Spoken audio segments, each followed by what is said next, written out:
জলদস্যুদের কাল্পনিক কাহিনী তো আমরা অনেকেই অনেক শুনেছি, কিন্তু আজকে যে মুভিটা এক্সপ্লেন করতে চলেছি এখানে কোনো কাল্পনিক বা গল্পের জলদস্যু নয়, সত্যিকারের জলদস্যু বা জলের ডাকাতদের কাহিনী। যেখানে দেখানো হয়েছে সোমালিয়ার দুর্ধর্ষ ভয়ানক জলদস্যুদের হাত থেকে একটা নাবিক কি করে বাঁচার চেষ্টা করে। বারবার সে মাঝ সমুদ্রের মধ্যে জলদস্যুদের পাল্লায় পড়ে, কিন্তু তার মাথার বুদ্ধি ছিল মারাত্মক।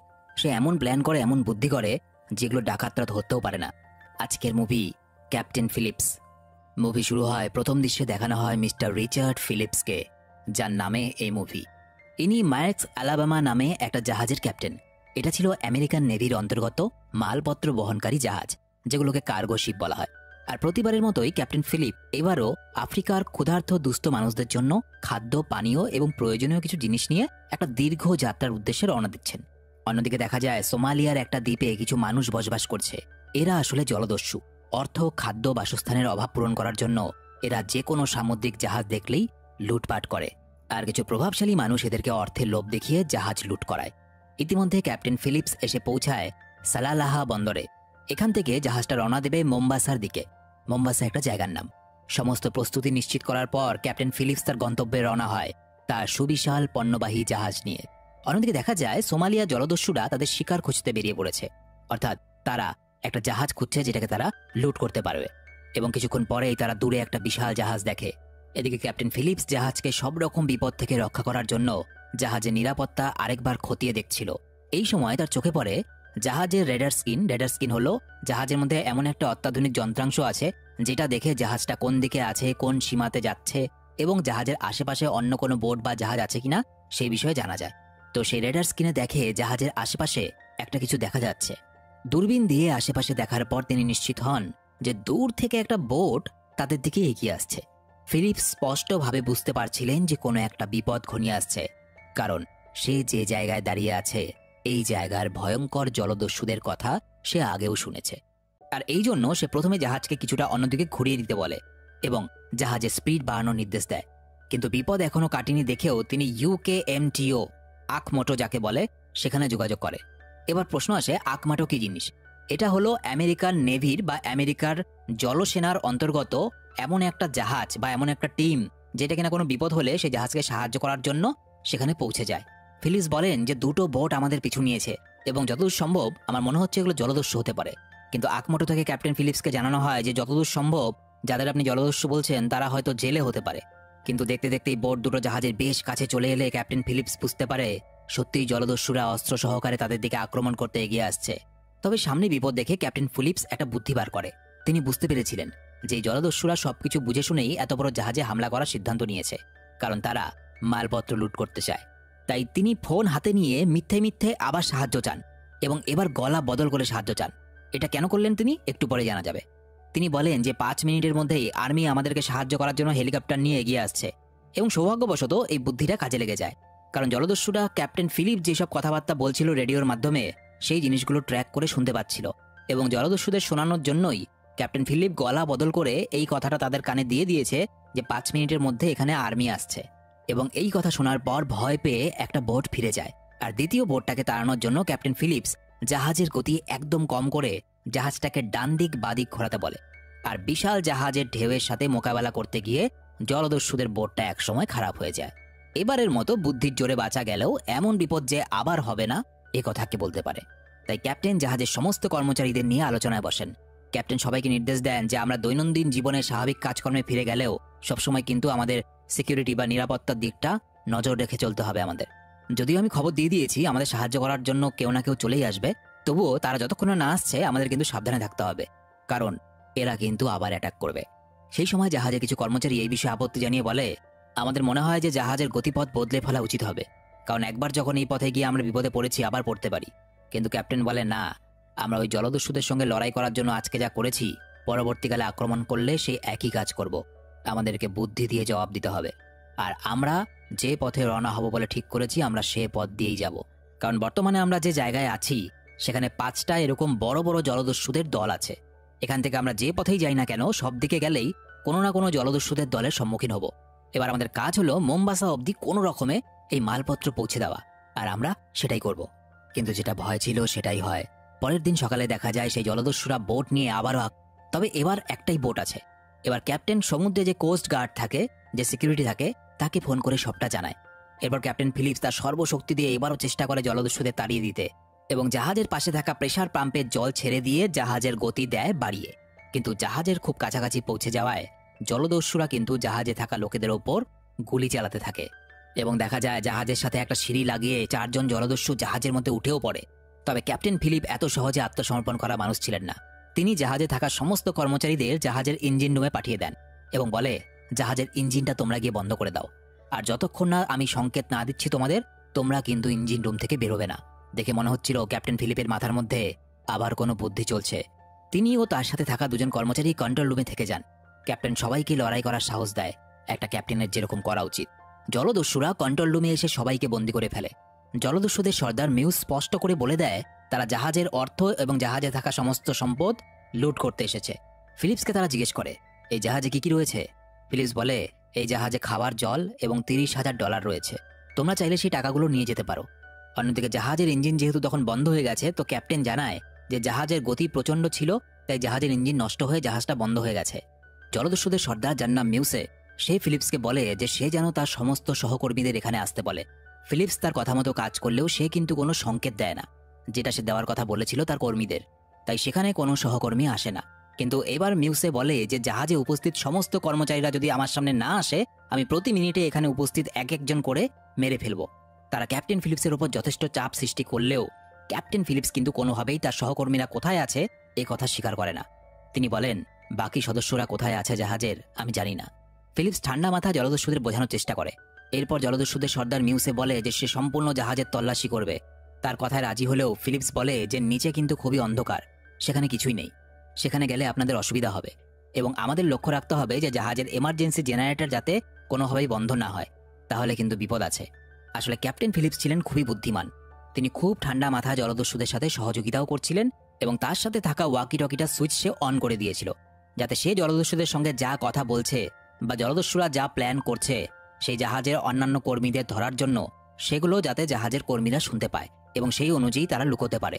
ফিলিপস মিউসে এবং তার এক সাগরিদকে নিয়ে এক এক করে জাহাজের সমস্ত জায়গা দেখানোর কথা বলে, কিন্তু মিউসে জাহাজের নকশা দেখার পর ইঞ্জিন রুমে যেতে চায়। ক্যাপ্টেন ফিলিপস জানতেন যে ইঞ্জিন রুমেই তার সমস্ত সহকর্মীরা লুকিয়ে আছে, তাই তিনি মিউসেকে বলেন, যেহেতু ইঞ্জিন রুমে আলো এবং হাওয়া কিছুই নেই, তাই আমাদের আগে জল নিতে যাওয়া উচিত এবং তারপর আমরা ইঞ্জিন রুমে যাব। এরপর ফিলিপস তাদের রান্নাঘরে নিয়ে যায় জল নেওয়ার জন্য এবং সেখানে গিয়ে ফিলিপস দেখে তার একজন সহকর্মী সেখানেই লুকিয়ে আছে। তাই ক্যাপ্টেন ফিলিপস এমন বুদ্ধি করে জলদস্যুদের সঙ্গে কথা বলতে থাকে যে সেই কথার মাধ্যমে সে তার সহকর্মীদেরও বিভিন্ন নির্দেশ দিচ্ছিল যে কি করা উচিত না করা উচিত। ক্যাপ্টেন ফিলিপ বলে, তোমরা খালি পায়ে আছো, এখানে অনেক জিনিস আছে, তোমাদের কিন্তু চোট লাগতে পারে। এই কথার মাধ্যমে সে তার জাহাজের সহকর্মীদেরকে এটাও বুঝিয়ে দিচ্ছিল যে জাহাজের মধ্যে যারা ডাকাত আছে বা জলদস্যু আছে তাদের পায়ে কোনো জুতো নেই এবং তারা ইঞ্জিন রুমের দিকে এগিয়ে আসছে। এবং সে এটা এই জন্য তাদেরকে শুনিয়ে শুনিয়ে বলছিল যে ওরা খালি পায়ে আছে, কারণ যাতে ইঞ্জিন রুমের দরজার সামনে তার সহকর্মীরা কাঁচের টুকরো বিছিয়ে রাখে, তাহলে তারা ইঞ্জিন রুমে আর ঢুকতে পারবে না। আর ইঞ্জিন রুমে পা দেওয়ার সাথে সাথে একজন জলদস্যুর পায়ে কাঁচ ফুটে আহত হয়ে যায়। কিন্তু তারপরেও জলদস্যুদের সর্দার মিউসে ইঞ্জিন রুমটা ঘুরে দেখতে শুরু করে। অন্যদিকে আরেকজন ফিলিপসের ওয়াকিটাকিতে বলা কথার ইশারা বুঝে তাদের জাহাজের এমার্জেন্সি জেনারেটরের সুইচ অফ করে দেয়, যাতে সবকিছু অন্ধকার হয়ে যায় এবং জলদস্যুদের চোখে কেউ ধরা না পড়ে। এরপর ইঞ্জিন রুম অন্ধকার হয়ে গেলে ফিলিপস মুসেকে বলে, এমন অন্ধকারে তুমি কাউকে খুঁজে পাবে না, আর তার উপরে তোমার একজন সদস্য আহত হয়ে গেছে, আগে ওর চিকিৎসা হওয়া দরকার, নয়তো কিন্তু ও বাঁচবে না। মুসে এরপর ফিলিপসকে তার সাগরেদদের সাথে ওপরে পাঠিয়ে দেয় এবং নিজে সেখানেই থেকে যায় তল্লাশি করার জন্য। সুযোগ বুঝে ইঞ্জিন রুমে লুকিয়ে থাকা জাহাজের কর্মীরা মুসেকে হঠাৎ করে বন্দি করে ফেলে এবং ওয়াকিটকি সাহায্যে কন্ট্রোল রুমে মুসের বাকি সদস্যদের জানায়, এই জাহাজ এবং জাহাজের ক্যাপ্টেন ফিলিপসকে ছেড়ে দাও, কারণ তোমাদের সর্দার আমাদের হাতে বন্দী। ক্যাপ্টেন ফিলিপস সেই সময় মুসেকে একটা প্রস্তাব দিয়ে বলে, তোমাদের কাছে তো বোটও নেই, আর তোমাদের প্রয়োজন হলো টাকা পয়সা, এই দুটোই আমরা তোমাদের দেব, টাকা পয়সাও দেব, বোটও দেব। তোমরা এই জাহাজটাকে মুক্ত করে দাও আর ওগুলো নিয়ে চলে যাও। তুমি কি এই শর্তে রাজি? মুসে রাজি হয়ে যায়। এরপর ফিলিপস তাদের টাকা দিয়ে দেয় এবং ফিলিপস তাদের কথায় রাজি হয়ে তাদের সাথে লাইফ বোটের ভেতরে যায়, কারণ ডাকাতদের শর্ত ছিল যে মুসেকে লাইফ বোটের ভেতর ঢোকানোর পরই ক্যাপ্টেন ফিলিপস সেখান থেকে বেরোতে পারবে। কিন্তু ব্যাপারটা এত সহজ না। মুসে বোটের ভেতরে ঢোকার পরেই তার ইশারায় তার সাগরেদরা ক্যাপ্টেন ফিলিপসকে আহত করে এবং তাদের সঙ্গে সেখান থেকে নিয়ে পালিয়ে যায়, অর্থাৎ ক্যাপ্টেন ফিলিপস কিডন্যাপড হয়ে যান।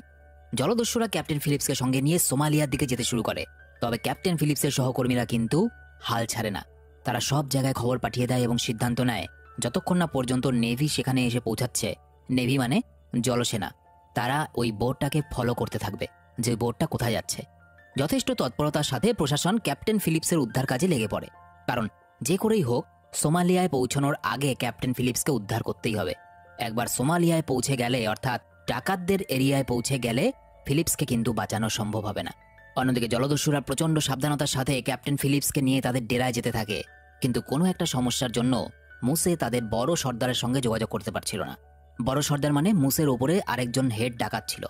অন্যদিকে আমেরিকান নেভি, এয়ারফোর্স সবকিছু নিয়ে আমেরিকা ক্যাপ্টেন ফিলিপসকে উদ্ধার করার জন্য কাজ চালাচ্ছিল।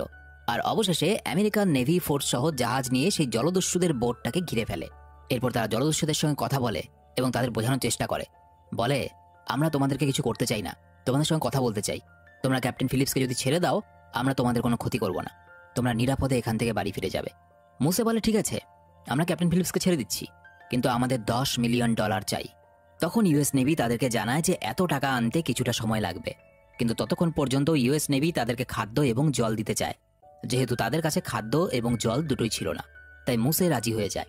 এরপর অ্যালবামা জাহাজ বাকি সদস্যদের নিয়ে মোম্বাসার দিকে রওনা হয়ে যায়, আর ইউএস নেভি খাদ্য এবং জল নিয়ে আসে লাইফ বোটটার কাছে। ইউএস নেভি বলে, আমরা তোমাদেরকে খাবার ও জল দেব, তার বদলে শুধু আমাদের ক্যাপ্টেনকে আমরা একবার দেখতে চাই যে তিনি ঠিক আছেন কিনা। ক্যাপ্টেন বাইরে এসে নেভির সাথে কথা বলে জানান যে তিনি ঠিক আছে, এবং কথায় কথায় তিনি এটাও বলে দেন যে তিনি 15 নাম্বার সিটে বসে আছেন। আসলে চালাকি করে ক্যাপ্টেন এই কথাটা ইচ্ছে করেই বলে যাতে নেভির উদ্ধার কার্যে কিছুটা সাহায্য হয়। নেভি বুঝতে পারে যে ক্যাপ্টেন ফিলিপ ওই বোটের কোথায় আছে ঠিক, কারণ আর 12 ঘন্টার মধ্যে সে লাইফ বোটটা কিন্তু সোমালিয়া পৌঁছে যাবে। উল্টো দিকে সোমালিয়ার পথে যেতে যেতে একটা সময় জলদস্যুরা দেখে তাদের বোটের কাছাকাছি বড় বড় দুটো জাহাজ। তাদের বুঝতে অসুবিধা থাকে না যে নেভি চালাকি করে তাদের আশেপাশে এসে পড়েছে। আর সেই সময় ক্যাপ্টেন ফিলিপস বাথরুমে যাওয়ার বাহানা করে তাদের এক সদস্যকে জলে ফেলে দেয় এবং নিজেও জলে ঝাঁপ দেয়। কিন্তু রাতের অন্ধকারে নেভির লোকেরা কিছু বুঝে ওঠার আগেই মুসে ক্যাপ্টেন ফিলিপসকে আবারও ধরে ফেলে এবং ক্যাপ্টেনকে প্রচণ্ড মারধর করা শুরু করে। আমেরিকান সিল টিম সম্পূর্ণভাবে তৈরি হয়ে যায় তাদের অন্তিম পদক্ষেপ নেওয়ার জন্য। তাদের প্ল্যান হলো তারা ডাকাত দলের সর্দার মুসেকে $10 মিলিয়ন দেওয়ার বিষয়ে কথা বলবে এবং লোভ দেখিয়ে আবারও তারা বোটের কাছে যায়। আর এটা করতে গিয়েই আমেরিকান নেভি মুসেকে টাকা দেবে বলে তাদের সঙ্গে নিয়ে যায়। তাদের বোটে এমন একটা ডিভাইস লাগিয়ে দেয় যার সাহায্যে বোটের থেকে দূরে থেকেও তারা জলদস্যুদের সমস্ত কথা শুনতে পারবে। অর্থাৎ তারা একটা মাইক লাগিয়ে দেয় সেখানে, আর তার সাথে একটা দড়ি শক্ত করে জলদস্যুদের বোটের সঙ্গে বেঁধে দেয় যাতে জলদস্যুদের বোটটা কিছুতেই পালিয়ে যেতে না পারে। আর ক্যাপ্টেন ফিলিপসকে একটা পোশাক পাঠায় পরার জন্য। নেভি সিল কমান্ডো, হেলিকপ্টার সমস্ত ফোর্সকে জানিয়ে দেওয়া হয় তাদের স্পিড বাড়াতে, যাতে তারা জলদস্যুদের বোটকে সম্পূর্ণরূপে ঘিরে ফেলতে পারে। এরপর তারা বোটের ওপর একটা বিশেষ লাইট ফেলে যার সাহায্যে বোটে থাকা জলদস্যুরা কিছুই দেখতে পাচ্ছিল না, এবং এরপর তারা লাইফ বোটটাকে টানতে শুরু করে ওই দড়ির সাহায্যে। তাদের উদ্দেশ্য ছিল ওই বোটের ভেতরে থাকা 3 জন জলদস্যু যখন তাদের স্থির করা নিশানার মধ্যে চলে আসবে তখন তারা গুলি করে 3 জনকেই মেরে ফেলবে। আর ক্যাপ্টেন ফিলিপসের পোশাক দেখে চিনে ফেলবে যে তিনি কোথায় আছেন, কারণ ভুল করে যদি ক্যাপ্টেন ফিলিপসের গায়ে গুলি লেগে যায়, সেই জন্য ক্যাপ্টেন ফিলিপসকে ওই বিশেষ পোশাকটা তারা পাঠিয়েছিল। এরপর ক্যাপ্টেন কাগজে কোনো একটা নোট লিখতে গেলে একজন জলদস্যু তাকে বেঁধে মারধর শুরু করে। এই সময় ক্যাপ্টেন ফিলিপস তার সম্পূর্ণ আত্মবিশ্বাস হারিয়ে ফেলেন। তিনি ভাবেন হয়তো এখানেই তার জীবনের শেষ। ওই জলদস্যুদের মধ্যে একজন ক্যাপ্টেন ফিলিপসকে দড়ি দিয়ে ঝুলিয়ে গুলি করতেই যাবে, ঠিক সেই সময় নেভি তাদের লাইফ বোটটা থামিয়ে দেয় আর 3 জন জলদস্যু তাদের টার্গেটে চলে আসে এবং তৎক্ষণাৎ তারা 3 জনকে একসাথে গুলি করে। এরপর ইউএস নেভি ক্যাপ্টেন ফিলিপসকে নিরাপদে জাহাজে নিয়ে আসে এবং মুসাকে গ্রেপ্তার করা হয়। এই ভয়ঙ্কর ঘটনায় ক্যাপ্টেন ফিলিপস খুবই ভেঙে পড়েন। এরপর 1 বছর তিনি সমুদ্রে যাননি। 1 বছর সময় কাটানোর পর তিনি আবার কাজে ফিরে যান। মুসের 33 বছরের কারাদণ্ড ঘোষণা করা হয়। মুভিটি এখানেই শেষ হয়ে যায়। মুভিটা তৈরি করা হয়েছিল 2009 সালের একটা সত্য ঘটনা অবলম্বনে। ক্যাপ্টেন ফিলিপস বাস্তব চরিত্র, এবং তার সাথে ঘটা এই যে কাহিনীটা বলা হলো এটাও সত্যিকারের ঘটেছিল। তো ভিডিওটা কেমন লাগলো অবশ্যই কমেন্ট করে জানান।